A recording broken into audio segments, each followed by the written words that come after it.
Ibu, ini selanjutnya adalah pengisian pelaksanaan praktek kinerja. Lihat di sini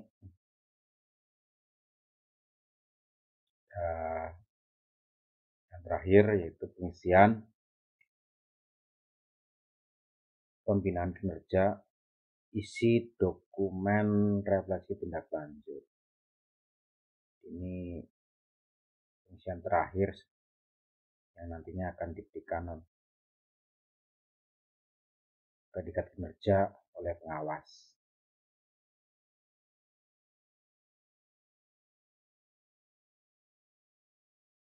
Selanjutnya kita lihat dalam mengisi formulir refleksi tindak lanjut ada beberapa yang perlu kita isi. Yang pertama adalah apa inspirasi baru yang Anda dapatkan dari upaya tindak lanjut.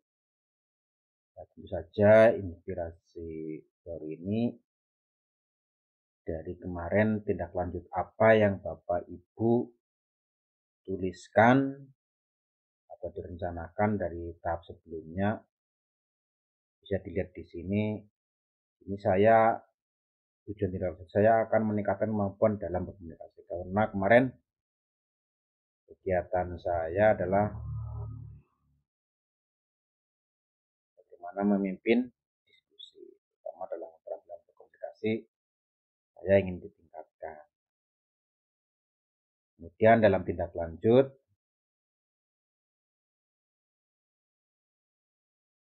apa inspirasi baru? Nah, dari upaya tindak lanjut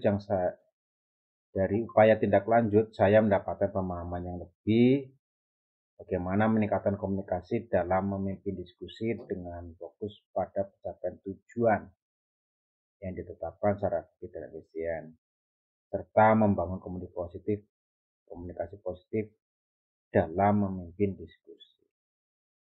Ini jadi dalam tindak lanjut saya mendapatkan hal baru atau inspirasi baru bagaimana membangun komunikasi positif dalam memimpin diskusi. Boleh ditambahkan ini. Ternyata pentingnya komunikasi dalam memimpin diskusi, bagaimana kita mendengarkan, bagaimana kita memahami cara-cara berdiskusi atau memimpin diskusi. Ini bisa silakan Bapak Ibu mendapatkan inspirasi baru apa yang nanti bisa dituliskan di sini. Dan berikutnya, pertanyaan berikutnya adalah berdasarkan inspirasi yang Anda dapatkan, apa perubahan praktek Anda di ruang kelas atau di satuan pendidikan? Karena kita sebagai kepala sekolah, tentu saja kemarin apa yang praktek kerja apa yang dilaksanakan kita sesuaikan. Dan tentu saja di sini harus nyambung dengan yang atasnya di sini. Perubahan praktek di satuan pendidikan saya mengedepankan kolaborasi dan keterlibatan guru dalam proses peningkatan kemampuan guru dalam mengelola pembelajaran.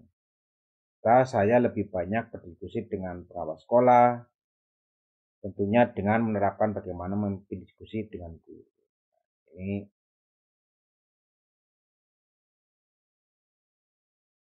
bagaimana tujuan tindak lanjut. Nanti perubahannya seperti apa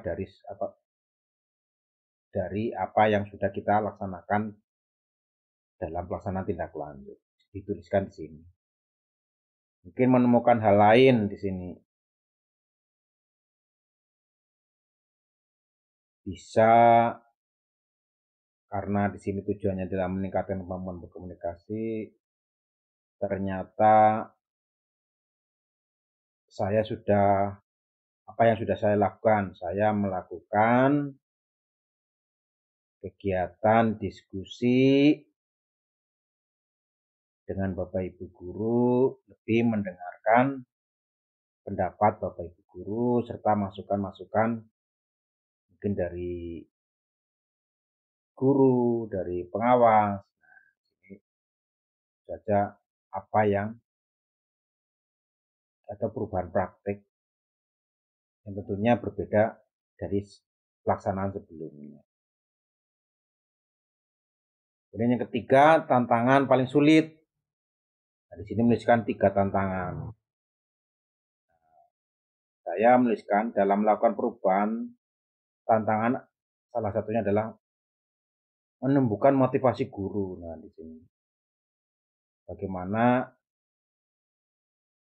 mungkin sulit atau bagaimana menumbuhkan motivasi guru. Kemudian pengelolaan waktu. Nah, di sini kadang kita untuk berdiskusi, untuk melakukan suatu kegiatan mungkin dalam komunitas, biasanya ada saja tidak sesuai dengan jadwal atau sudah yang tidak sesuai dengan yang sudah kita rencanakan. Kemudian belum semua guru berpartisipasi dalam kegiatan atas dasar kesadaran dari diri pribadi Bapak Ibu guru. Nah, kadang di sini masih banyak Bapak Ibu guru dalam kegiatan diskusi atau pembahasan komunitas itu atau mungkin undangan hanya memenuhi undangan dari kepala sekolah, tapi tidak atas kesadaran dari Bapak Ibu guru. Kadang sering harus dipancing-pancing, kadang harus diberi arahan. Nah, di sini tantangan salah satunya adalah ini. Kemudian berikutnya adalah bagaimana rencana mengatasi tantangan tersebut. Nah, tentu saja karena tadi tantangannya adalah menumbuhkan motivasi guru dan dalam pengelolaan waktu, belum semua guru berpartisipasi atas kesadaran dari diri pribadi Bapak Ibu guru. Di sini saya membuat program kegiatan sekolah yang melibatkan semua guru. Jadi setiap kegiatan kita libatkan seluruh atau mungkin juga kegiatan ini muncul dari Bapak Ibu guru atau disepakati dari Bapak Ibu guru sehingga nanti Bapak Ibu guru termotivasi dan mengetahui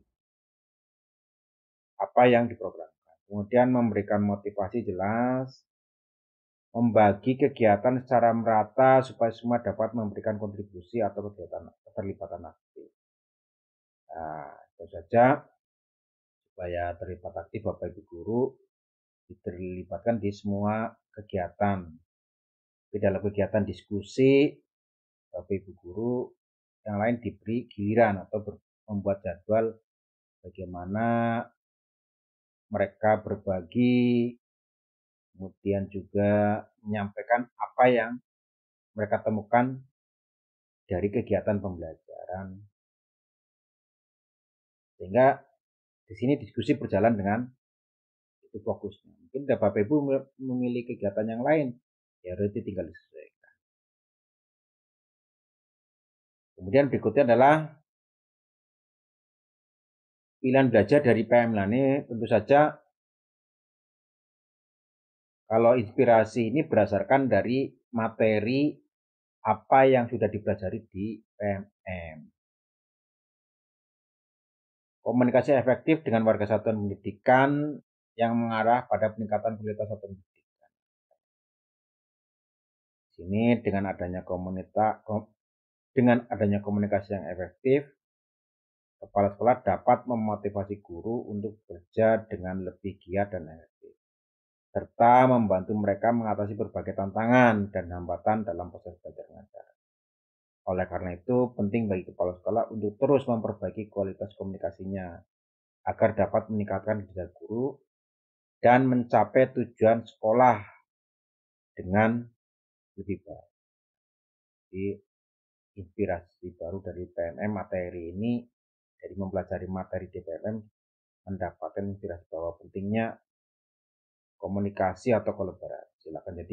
Silakan dari Bapak Ibu isi sesuai dengan Bapak Ibu yang Bapak Ibu pilih. Kemudian berdasarkan inspirasi yang didapat perubahan makna.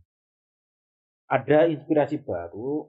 Nanti di sini tentu saja Bapak harus tentu saja ada perubahan setelah Administrasi. Nah, perubahan yang saya lakukan lebih terbuka dan melakukan sesuatu berdasarkan data dukung serta masukan-masukan dari Bapak Ibu. Nah, ini tentunya dalam diskusi, dalam kegiatan apapun, kita lebih menyadari atas dasar data dukung supaya kegiatan kita itu berjalan dengan baik serta masukan-masukan dari Bapak Ibu. Nah, ini lebih terbuka, lebih kolaborasi. Nah, mungkin Bapak Ibu menemukan hal yang lain, jadi nanti tinggal antara dari pertanyaan yang pertama ini, nanti bentuk perubahan perilaku di sini seperti apa, monggo disesuaikan dari Bapak Ibu. Jadi nyambung antara tujuan tindak lanjut, inspirasi yang ditemukan, kemudian praktik di satuan pendidikan karena kepala sekolah, berarti di praktik satuan pendidikan. Tantangan paling sulit yang ditemui dalam melakukan perubahan tersebut. Nah, tantangan yang saya alami adalah bagaimana membangun kesadaran dari guru untuk dapat belajar secara mandiri untuk membangun belajar yang berpihak pada murid. Nah, dari pembelajaran di PMM, kemudian dari praktek membelajar karena tadi praktek di kelas 1 di satuan pendidikan lebih memperhatikan sesuatu berdasarkan data dukung serta masukan dari Bapak Guru. Masih ada tantangan yang dihadapi diantaranya adalah kesadaran dari guru untuk belajar mandiri untuk membangun belajar pada murid itu masih perlu bimbingan atau perlu ditingkatkan dan perlu didiskusikan secara bersama. Nah, di sini bisa dituliskan ternyata tidak mudah untuk melaksanakan perubahan-perubahan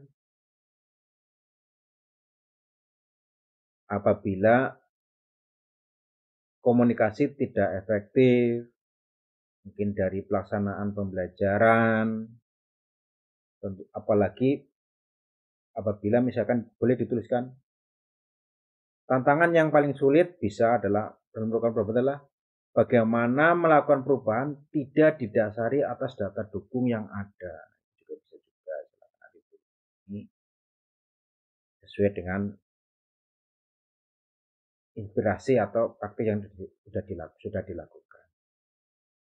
Kemudian berikutnya adalah bagaimana rencana mengatasi tantangan tersebut. Nah, karena tadi tantangannya adalah guru masih kesadarannya masih rendah atau mungkin sedikit guru yang untuk belajar mandiri karena ini terkait dengan PMM. Meningkatkan kompetensi guru untuk dapat belajar mandiri serta memanfaatkan komunitas belajar sebagai sarana berdiskusi dan berbagi. Nah, jadi nanti lebih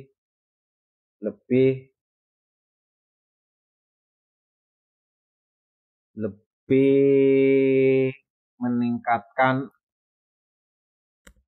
aktifan komunitas belajar yang ada di sekolah. Nah, ini dalam menghadapi tantangan tersebut di atas, yang paling baik yang akan saya lakukan di sini adalah meningkatkan keaktifan komunitas belajar yang ada di sekolah. Nah, di sini dilibatkan semua, jadi bisa ditambahi, melibatkan semua komponen yang ada di sekolah sehingga terjalin komunikasi yang baik, mereka bisa belajar mandiri.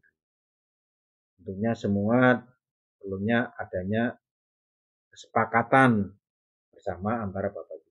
Boleh dituliskan seperti itu silakan. Di sini sampai 500 kata ya di sini ya. Silahkan sesuaikan saja. Nanti kalau sudah selesai langsung kumpulkan. Nah, setelah dikumpulkan ini adalah terakhir nanti mendapatkan penilaian dari pengawas dan mendapatkan predikat. Jadi untuk hal ini sudah dikumpulkan pengisian PMM selain dapat dukung dan pengembangan kompetensi yang lain berarti sudah selesai. Mungkin itu sedikit berbagi bagaimana mengisi formulir refleksi tindak lanjut. Ini bukan betul ya, tapi di sini saya belajar dan tentunya berbagi sedikit, semoga bermanfaat.